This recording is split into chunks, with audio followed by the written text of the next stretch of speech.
Olá, Pimpolhos, bom dia! Vamos para mais um conteúdo de geografia e hoje a gente vai ver o módulo 16, que é o módulo que fala sobre Índia. Bom, aqui nós temos os objetos do conhecimento, tá? Do módulo 16. E a gente começa falando sobre características gerais da Índia, tá? Para começar, vocês provavelmente já lembram disso, né? A gente já conversou sobre o fato da Índia ter a segunda maior população do mundo, tá? Só perde para a China. Atualmente, né, segundo dados do Banco Mundial, a população indiana está em torno de 1,3 bilhões de habitantes. É muita gente, tá? A economia da Índia ela se baseia principalmente a setores ligados à tecnologia de ponta, tá, gente? Tanto informática, eletrônica, nanotecnologia, biotecnologia, farmacos, enfim.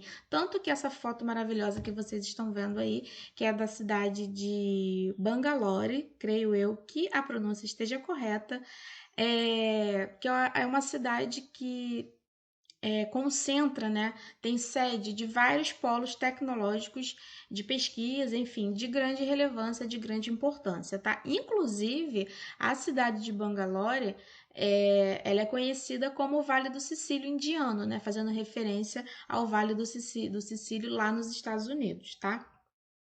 Outra coisa, é, a China, né, ela não se destaca no setor de tecnologia à toa, tá? Ela investe muito nessa área, na área de pesquisa, e em contrapartida ela começa a investir também na qualificação, na mão de obra qualificada, tá? Nenhum país que tem economia baseada em tecnologia de ponta vai ter mão de obra desqualificada, pelo contrário, tá, gente? O investimento em mão de obra em qualificação profissional, em especialização, é sempre muito grande em países que apresentam essas características, tá? E aí o que a Índia vai fazer?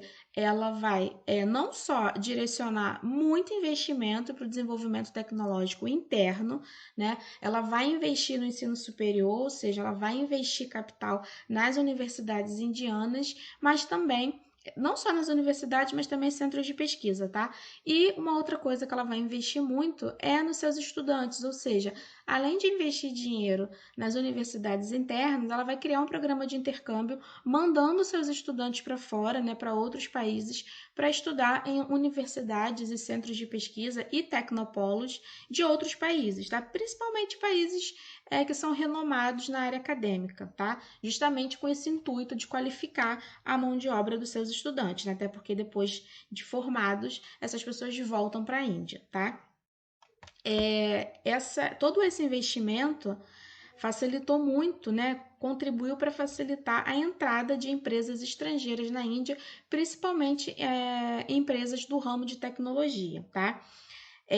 Outra coisa, a Índia também oferece mão de obra muito barata, né? Então, obviamente, isso também é um dos fatores que as empresas transnacionais, né, multinacionais, buscam muito hoje em dia, né? Quando elas vão escolher onde instalar os seus parques industriais ou as suas filiais, mão de obra barata, obviamente, também é um dos requisitos que eles buscam, tá? Uma outra característica muito interessante da Índia é que, apesar da língua oficial ser o hindi, o inglês é a segunda língua oficial da Índia, então os indianos falam inglês, tá?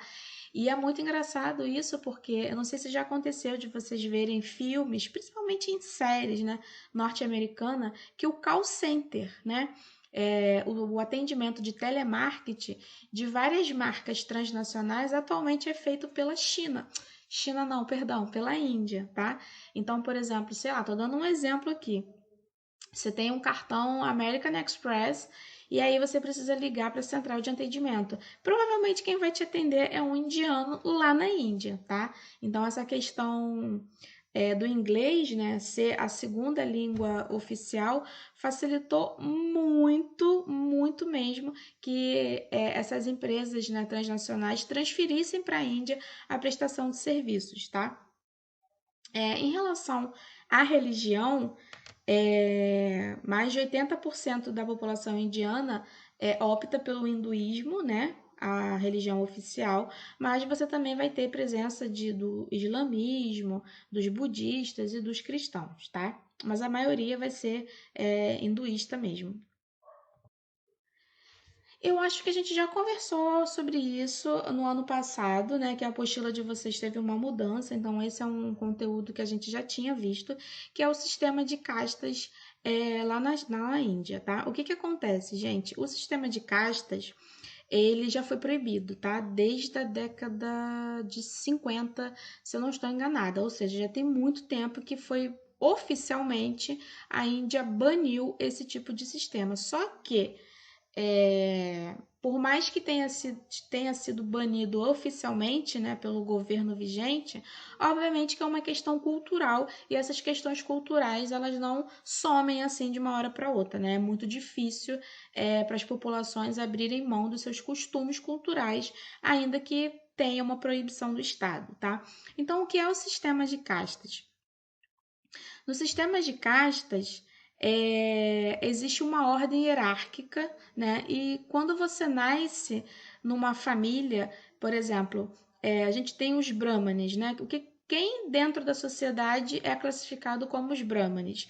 Os filósofos, os mestres, né? No caso, os professores, os sacerdotes, tá? Então, se você nasce numa família de sacerdote, de filósofos e de mestres, você, por exemplo, não pode ser comerciante, tá? Você tem que seguir a sua ordem de nascimento. Então, se você nasceu numa família de brahmanes, eles exigem, né, que você siga na essa mesma casta, tá? Então, por exemplo, se você nasce comerciante, né, e aí você tem na mesma categoria os comerciantes, camponeses, artesãos, né?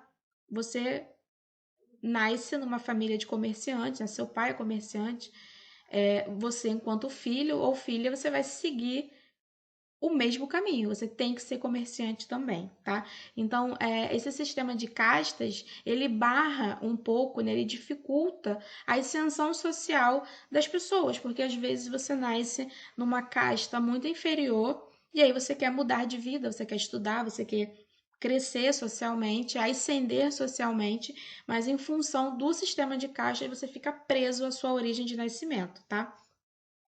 Eu não sei se é da época de vocês, né? Se vocês têm o hábito de ver novela.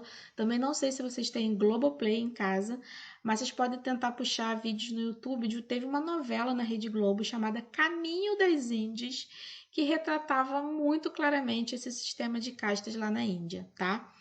E aí, como que você tem a divisão, né, a criação dessas castas? Aí é lenda, tá, gente? Reza a lenda que houve um sacrifício de deuses, né, para a criação do universo. Inclusive, você tem essa imagem aqui desse deus indiano, né? E a cada parte do corpo desse deus, né, que foi oferecido em sacrifício para a criação do universo, uma casta seria originada das partes do corpo, né? Então, por exemplo, da cabeça desse deus, né, desses deuses, surgiram os brahmanes, né? Dos braços, os kshatriyas, né, que são os guerreiros, o judiciário, enfim. E aí, dos pés, tô pulando já, tá? Vocês têm isso aí na apostila, vocês façam a leitura. E aí, dos pés, saiu a última casta, que são os untouchable, ou os intocáveis, né? Lá, o nome indiano mesmo são os Dalits. Inclusive, meu amor, nessa novela da Globo tinha um Dalit, que era interpretado pelo Márcio Garcia, e ele se apaixona pela Maia, que é a personagem da Juliana Paz. Só que a Juliana Paz, ela vinha de uma família de comerciantes, né? Os pais dela tinham uma loja de tecido. Então, pelo sistema de castas, a Maia, né, que nasceu numa família de comerciantes, né, jamais poderia se relacionar, casar com Dalit, tá? Porque eles eram considerados impuros, não era uma casta muito baixa, eles eram marginalizados pela sociedade, enfim. E a novela gira em torno desse amor proibido, tá? Eu que falo que eu não vejo novela, super entendida de novela. Então é isso, tá, gente? Então, como eu disse, apesar do sistema de castas ter sido abolido pelo governo desde a década de 50, ainda assim essas características ainda perduram na Índia até hoje, tá? Outra coisa, né? No primeiro slide, eu falo para vocês sobre o crescimento econômico da Índia e todo o investimento que ela faz em tecnologia, em mão de obra qualificada, nas universidades, enfim. Só que, assim como a China, na Índia também não há é, um retorno desse crescimento econômico para a população, tá? Para as questões sociais, para o desenvolvimento social. Então, assim, apesar da China ter um crescimento econômico significativo, né? É uma das economias que mais crescem no mundo, a ponto da Índia hoje ser considerado um país emergente, não há retorno desse crescimento econômico para a população, tá? Então, por exemplo, na Índia, ela apresenta um dos menores IDHs do mundo, né? O IDH é o Índice de Desenvolvimento Humano, é muito baixo. E de acordo com os dados aqui da apostila de vocês, mais, né, em torno, né, de 70% da população indiana vive em condição de pobreza, ou seja, mais da metade, quase a totalidade da população vive em condições de pobreza, sem saneamento básico, sem água tratada. Inclusive, quando a gente fala, né, lá no primeiro slide, nos primeiros slides, que a China não, perdão, gente, é a Índia. A Índia faz investimento maciço nas universidades, né, educação de qualidade, mas essa educação, apesar de ser muito avançada, ela não chega para todo mundo, tá? Somente uma parcela dos indianos vai ter acesso a essa educação de qualidade. Porque quando a gente fala, nossa, a Índia está crescendo, está investindo em educação, dá a ideia de que todos os indianos teriam acesso a esse sistema educacional de qualidade, e na verdade a realidade é completamente diferente, tá? A população, né, como a gente já viu anteriormente, é a segunda maior do mundo, continua crescendo, tá? Continua crescendo muito, mas a Índia ainda não tem políticas públicas, né, de tentar reverter esse crescimento econômico para a população, tá?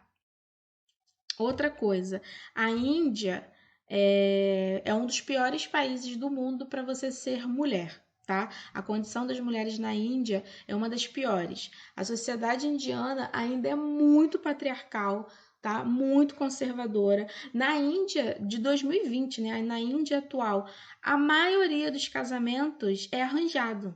Igualzinho, gente, vai ver Caminho das Índias, né? Porque Maia queria casar com Dalit, mas como eu disse, eles eram de castas sociais diferentes, então a família dela arruma um casamento com uma outra pessoa, né? Os jovens, eles não têm o direito de, por exemplo, casar por amor, por estarem apaixonados, nada disso. Os casamentos eram arranjados e boa parte das meninas, né, na Índia, elas acabam casando antes dos 18 anos, né, o que é um absurdo. As taxas de feminicídio, infanticídio feminino, tá, gente? São as mais altas do mundo, tá? Então, de acordo com a ONU, a Índia foi considerado o país mais perigoso para ser mulher. Olha só, gente.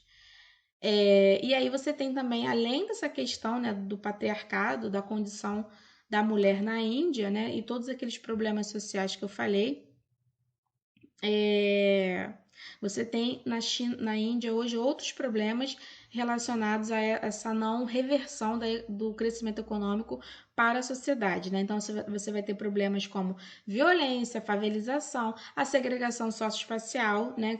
Não tem só na Índia, tem em vários países do mundo, mas lá isso é muito forte. O déficit de saneamento básico, né? De oferta de saúde e educação para todo mundo, né? E ainda falando sobre economia, uma coisa também que gira, né, que contribui muito para o aumento da economia indiana é a produção cinematográfica, né? Vocês já devem ter ouvido falar sobre Bollywood, que é a indústria cinematográfica indiana, que é extremamente produtiva, inclusive ela supera Hollywood, tá? Em lançamentos anuais, tá?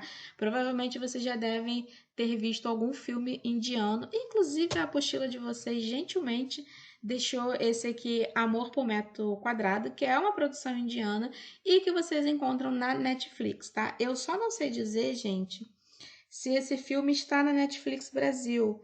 Eu estou entrando agora na Netflix para confirmar se esse filme está disponível. Aguenta aí só um cadinho. Amor por.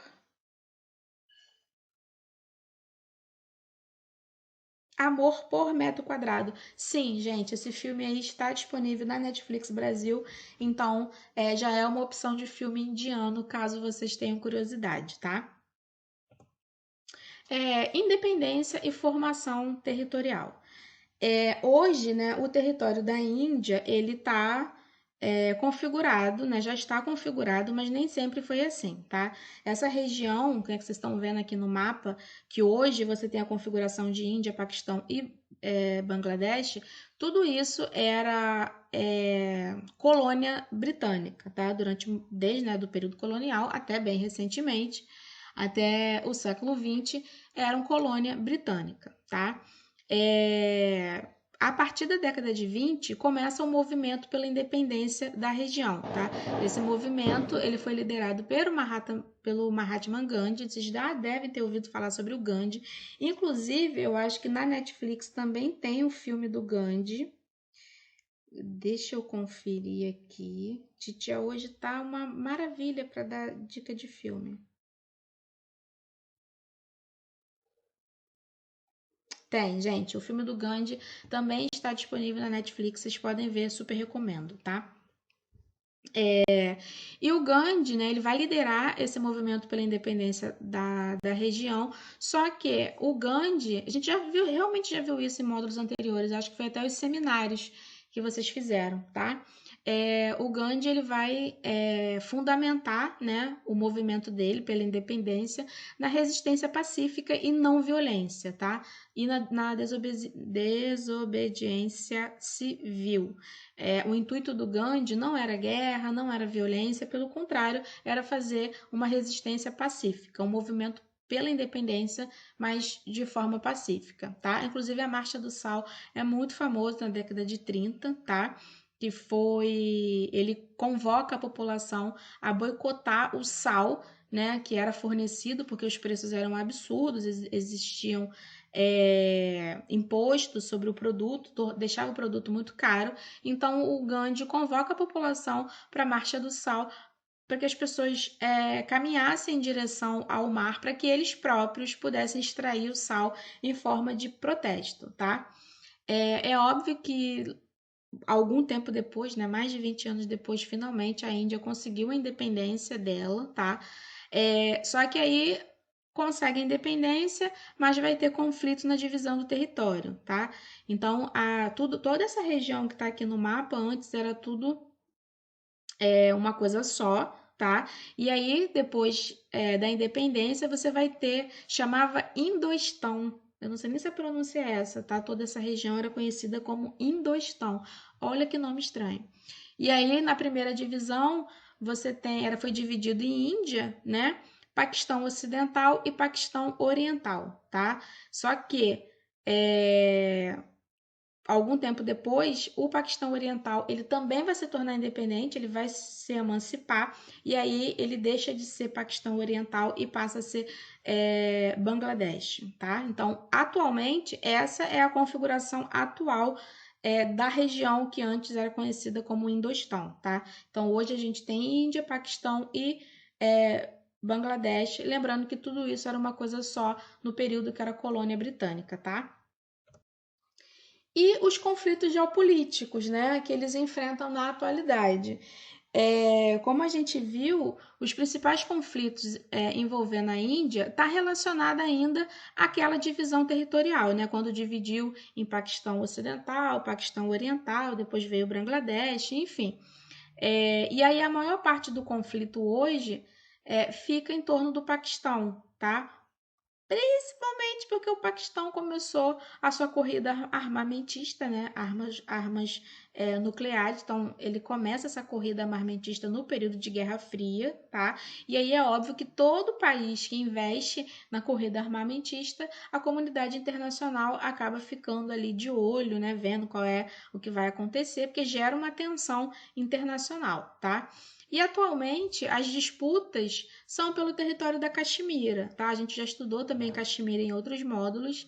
A Caxemira ela tem uma tríplice fronteira, né? O território da Caxemira fica entre Índia, China e Paquistão, tá? E existe aí a tensão entre esses três países pelo domínio, né, da região da Caxemira, que é uma região estratégica, tá? Ninguém vai entrar em guerra por uma região se ela não apresentar benefícios, tá? Então, além de ser uma região estratégica, né, geopoliticamente falando, a região também da Caxemira é rica em recursos hídricos, tá? Não é à toa que todos estão de olho, tá? Tem uma outra região também, que é motivo de conflito geopolítico, que é a região de Punjab, eu não sei se a pronúncia está certa, tá? Que é um território dividido entre Paquistão e Índia também. Você vê que a maior parte dessa região fica no Paquistão, mas tem um pedacinho que fica na Índia, tá? Então, obviamente, vai gerar atrito também, até pelas etnias, né? Pela questão da religião também. Tem um que é a maioria islâmica, um que é a maioria hinduísta. Então, essas configurações culturais, né, de etnia e de religião, também são motivos de conflito geopolítico, né? Não só nessa região, mas em outras, né, pelo mundo. Então é isso, tá, gente? O módulo, né, ele fala sobre Índia, fala sobre economia, fala sobre conflito geopolítico, fala sobre o sistema de castas e fala também sobre a discrepância, né, entre o crescimento econômico da Índia e o desenvolvimento social, né? Não há relação aí entre o crescimento econômico, isso não é revertido para a população, não há investimento na área social, tá? Não é um módulo muito complexo, tá? Então, eu acho que é tranquilo. Façam a leitura do módulo, né? Porque ele complementa o vídeo. Façam também os exercícios do módulo 16. E aí, qualquer dúvida que vocês tiverem, vocês podem me procurar no WhatsApp ou no nosso encontro na plataforma, tá bom? Então é isso. Beijinho e boa semana!